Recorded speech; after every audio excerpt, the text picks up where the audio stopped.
کہ مسجد مدینۃ المنورہ کو نقصان پہنچ سکتا ہے، یہاں پر کوئی ایک بڑی خانہ جنگی ہو سکتی ہے۔ اس کے علاوہ جو بڑے ممالک ہیں، خاص طور پر بشار الاسد کے حوالے سے ہم یہ بات کہہ چکے ہیں کہ شام کے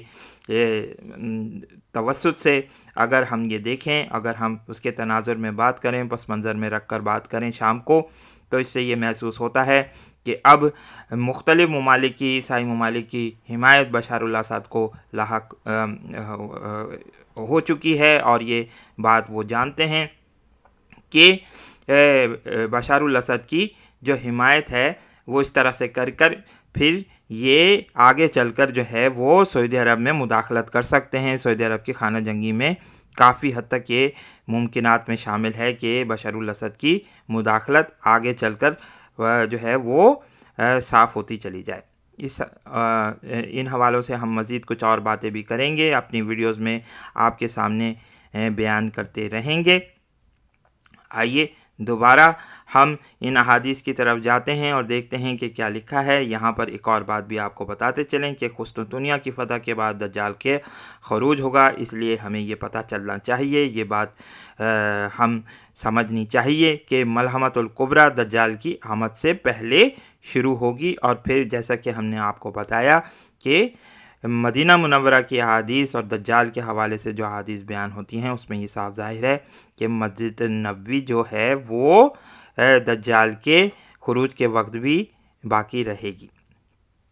آئیے مزید پڑھتے ہیں۔ حضرت معاذ بن جبل رضی اللہ تعالیٰ عنہ کہتے ہیں کہ رسول اللہ صلی اللہ علیہ وسلم نے فرمایا ہے، جنگ عظیم کا وقوع میں آنا، قسطنطنیہ کا فتح ہونا اور دجال کا خروج، یہ سب 7 مہینے میں ہوگا، یعنی تقریباً یہ 7 سال کے عرصے میں یا 7 مہینے کے عرصے میں یہ واقعات پیش آئیں گے، اور انتہائی بڑی جنگ جو مسلمانوں اور عیسائیوں کے درمیان لڑی جائے گی وہ ہوگی۔ اگر حالیہ دنوں میں دیکھا جائے تو روس اور امریکہ کے درمیان جو کشیدگی جنم لے رہی ہے، جس سے ایک بڑی جنگ، ان کے متعلق بھی ان دونوں کے درمیان کے بھی خدشات بڑھتے چلے جا رہے ہیں، لیکن کچھ یہ حلقے یہ بات کہہ رہے ہیں بار بار کہ ہمیں روس کے ساتھ، آرتھوڈاکس کرسچینٹی کے ساتھ اپنے تعلقات کو بہتر کرنا ہوگا، اور شاید یہ اسی بات کا ذکر ہے جس میں رسول اللہ صلی اللہ علیہ وسلم نے کہا ہے کہ تم رومیوں کے ایک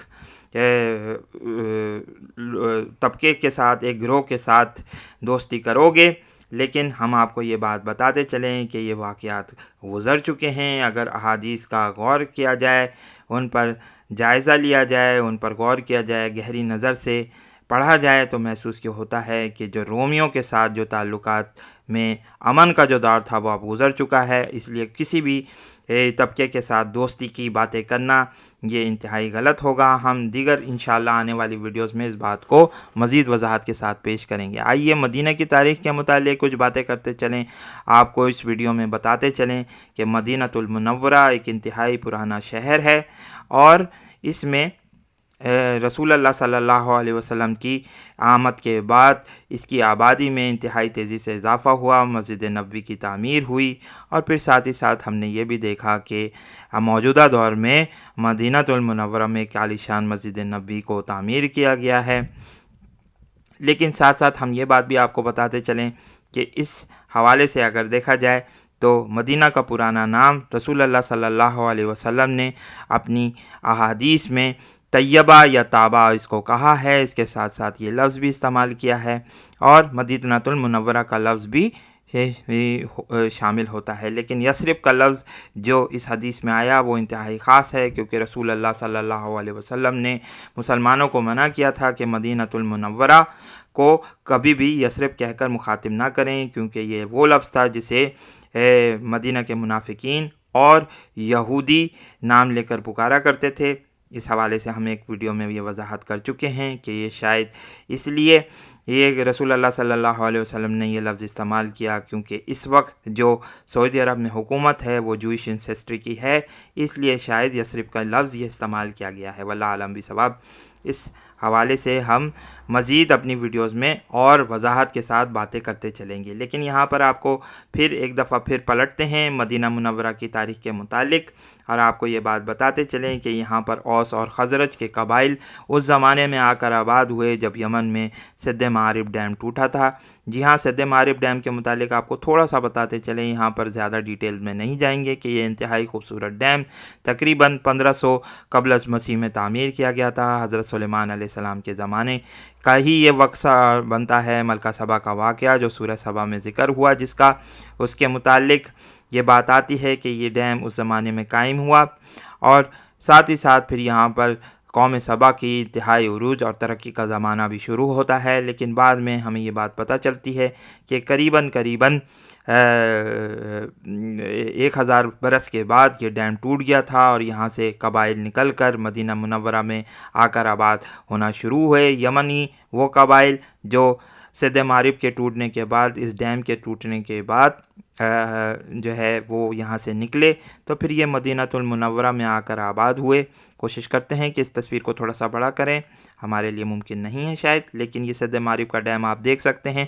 کہ انتہائی خوبصورت ڈیم تھا، جس کے ٹوٹنے کے بعد اوس اور خزرج کے قبائل مدینہ منورہ کے ارد گرد آ کر آباد ہوئے۔ تو اس سے یہ بات پتہ چلتی ہے۔ پھر آخر میں ہم آپ کو یہ بات بتاتے چلیں کہ یہی وہ وقت ہوگا جب مدینہ المنورہ کی خرابی کا دور شروع ہو چکا ہوگا، اور ساتھ ہی ساتھ اس وقت امام مہدی علیہ السلام مدینہ منورہ سے نکل کر مکہ کی طرف جائیں گے، کیونکہ ان کو خطرات لاحق ہوں گے، اور یہیں سے پھر ہم یہ بات دیکھتے ہیں کہ ان کی بیعت کا آغاز ہوگا۔ اور چونکہ حالات اتنے خراب ہو چکے ہوں گے، جیسا کہ ہمیں نظر آ رہا ہے کہ سعودی عرب کی خانہ جنگی کسی بھی وقت شروع ہو سکتی ہے، اور پھر اس میں بڑی عیسائی طاقتوں کی مداخلت، بشار الاسد کی مداخلت بھی کافی ان حوالوں سے وہ واقعات جو ہیں وہ قریب آتے چلے جا رہے ہیں، جس سے یہ محسوس ہوتا ہے کہ یہ واقعات انتہائی قریب ہیں۔